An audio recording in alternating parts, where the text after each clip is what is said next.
and I have respect for one Naga leader. It may create a bit of a controversy, but I don't care. Mr. Muiva is someone I've always looked up to. Other Nagas are scared of saying it. Your own people are scared of saying it, but I am not scared. So what does it say about your leaders? What is the shame if a man believes in a destiny which was, from his perspective, right? We too have had our own flags. Tripura was an independent kingdom. We also had a flag. We also had an anthem. We have lost it. But I can understand when someone stands up and wants an identity for himself or their community. What is the shame in asking something which the Constitution of India provides? It may not happen. It may not happen now, it may not happen in 10 years, but if you keep on asking for it, one day, if you believe in the Almighty, it will happen. Rome wasn't built in a day. Something else today. Yamelo. Yamese. See, I learned something today. So, let me start by saying something. I don't have a speech prepared here because I wanted to come here and absorb the Tangkhul culture, the way of life, your songs, your dance. I loved your anthem. In fact, I was just talking to His Excellency and saying that I wish we could do something back home, something similar, and he also said it resonates with what happens in Ireland as well. So I think the first speaker spoke today, and he spoke about the Naga history. Mr. Moses Chalai spoke about the need to learn other languages. Many of the speakers before me have said that you need to understand Delhi and how we need to progress as a society. Some people have said that we need to study and persevere very hard. We've also had people who have prayed for our well-being. But let me start by saying that it is very important for our country to also respect the Tangkhul people, the people of Manipur, Nagaland, the people of Northeast. While we try to learn their language, and मैं हिंदी बोल लेता हूँ, it is very important for them also to appreciate our culture, the way we look, what we eat, and who we are. Because, you see, you're all clapping here, but clapping, if we are going to move a hand this way, even they have to move the hand this way, only then the clap happens. If only we try to move this way and they refuse to come, then it is not equal. This country, as I know, is about equality. And yet, I see many a times us being treated differently. Sometimes out of curiosity, which is fair and fine. But sometimes because a few people think that they are superior. Well, no amount of prayer, Pastor, can change people who are arrogant. No amount of us trying to explain to them to appreciate other way of life, our way of life, will make them change because they are stubborn. What we have to learn as people of the Northeast, as indigenous people of the Northeast, is that we should not be ashamed of who we are. Studies, many of us are told to study. Study hard. I've heard some people say, study hard.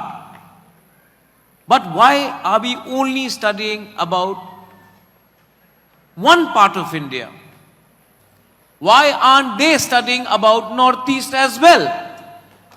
Is it only the duty of the people of Northeast or the Tangkhuls to learn about Rani Jhansi? Is it only our duty to learn about Mughals? Is it our duty only to learn about Quit India movement? Isn't it also the duty of the government of India to teach the other people of India about our history, our culture, our language? Because respect is not a one-way street. And for far too long, we have actually allowed this to continue. You know why? Here I blame no one but ourselves. We have failed. When the Reverend spoke here, he told the students to be honest. But look at our leaders. Look at our leaders who have been produced by us. Our forefathers, your leaders, the Nagas, the Thankhuls, were fierce warriors. But today, a system has come when we look up to leaders who are politically elected, and they are known, they are respected because they have money, but no values. Corruption has made us weak. Corruption has made us so weak that if we dare to ask the right questions, we are scared that investigation agencies will run after us. So today, when you are morally corrupt, when you are financially corrupt, you cannot stand up to leaders in Delhi who are not listening to us. Am I right? Some of you will whisper yes, but none of you will question why. We are having a freshers here today as well. The Honorable President said it is not only about freshers. It is also about the Naga, the Tangkhul culture, the society, people meeting people. You know why we are not united? We are not united because we look at a narrow interest. Because to divide is so much easier than to unite. And if we remain divided, we will remain poor. And if you remain poor, it is easy to be divided. The rich never fight. Look at Adani, look at Ambani, look at the Marwaris, look at the Gujaratis, look at the Parsis. The rich never fight. But the poor, whether it is Africa, whether it is UP or Bihar, whether it is Bengal or us in the Northeast, because we are poor, it is easy to divide us. So, what is the solution? The solution always comes back in having faith. Look at what is happening in a neighborhood. A corrupt regime in Nepal was overthrown, not by political vote, but by Gen Z, youngsters. Youngsters who had no money, youngsters who were frustrated, youngsters who were angry, and youngsters who knew how to communicate with each other. Because this is a new generation. A generation which talks to each other on streaming, on gaming, on social media. But a generation which is definitely very apt in communicating with each other. You all are the young generation. And this should be more about you than the generation like us or the ones before us. For how long will we tell you what is right for you when we haven't done what is right for our next generation? For how long will we sermonize you? For how long will we tell you that this is the way we should proceed, but we haven't followed it ourselves? I have seen many people, young people like you, I've seen many leaders.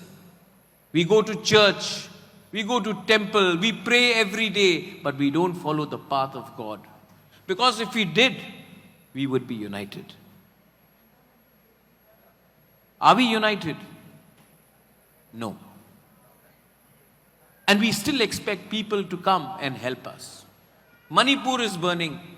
I will not take sides. It is not for me to take sides. But when Manipur burns, we look at Delhi to solve our problem. The problem can be solved by our own people, but yet we think we cannot solve our problem. So we look at Delhi for solution. Why will anyone bother about us? We have our own ways of solving our problems. You, the Tangkhul people, are one of the bravest communities I have seen. I often tell my other Nagas that the Tangkhuls, the Maos, the Nagas of Manipur, you had to struggle, you have had to fight. It was never easy. We, the Tiprasa people in Tripura, we have had to fight against Bangladeshis, so we know how to fight.